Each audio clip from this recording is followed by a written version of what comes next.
এবারের বিপিএল এর prize money 2 কোটি টাকারও বেশি বেড়েছে। এ কারণে বেশি অর্থ পুরস্কার পেল টানা 2 বারের চ্যাম্পিয়ন ফরচুন বরিশাল ও রানার্স আপ চিটাগং কিংস।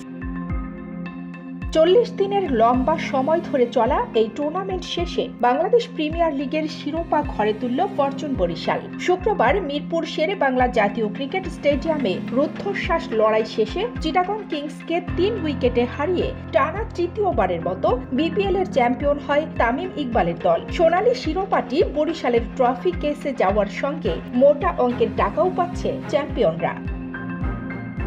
এবারের বিপিএল এর প্রাইজ মানি 2 কোটি টাকারও বেশি বেড়েছে।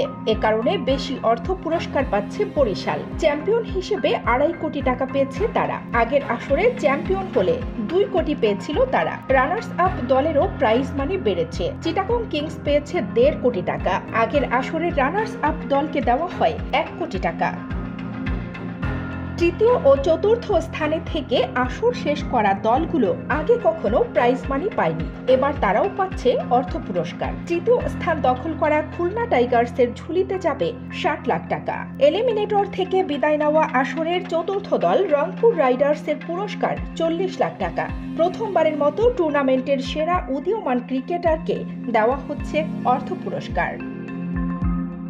ঢাকা ক্যাপিটালসের হয়ে আসরের দ্বিতীয় সর্বোচ্চ 485 রান করা তানজিদ হাসান তামিম জিতেছেন এই পুরস্কার। তাকে দেওয়া হচ্ছে 3 লাখ টাকা।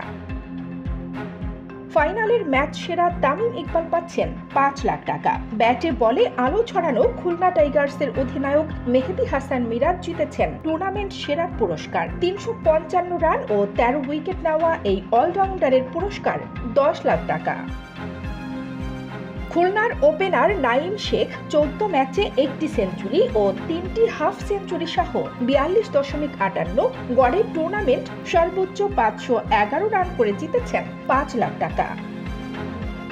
পুরো টুর্নামেন্ট জুড়ে দারুণ বোলিং করা দুর্বার রাজশাহীর পেসার তাসকিন আহমেদ জিতেছেন সর্বোচ্চ উইকেট শিকারীর পুরস্কার। 12 ম্যাচে 25 নিয়েছেন তিনি। তার পুরস্কারও 5 লাখ টাকা। উইকেট রক্ষক হয়েও টুর্নামেন্টের সেরা ফিল্ডারের পুরস্কার জিতেছেন ফরচুন বরিশালের মুশফিকুর রহিম। তার অর্থ যোগ হচ্ছে 3 লাখ টাকা। কানিস ফাতেমা নিপা, খবর সংযোগ।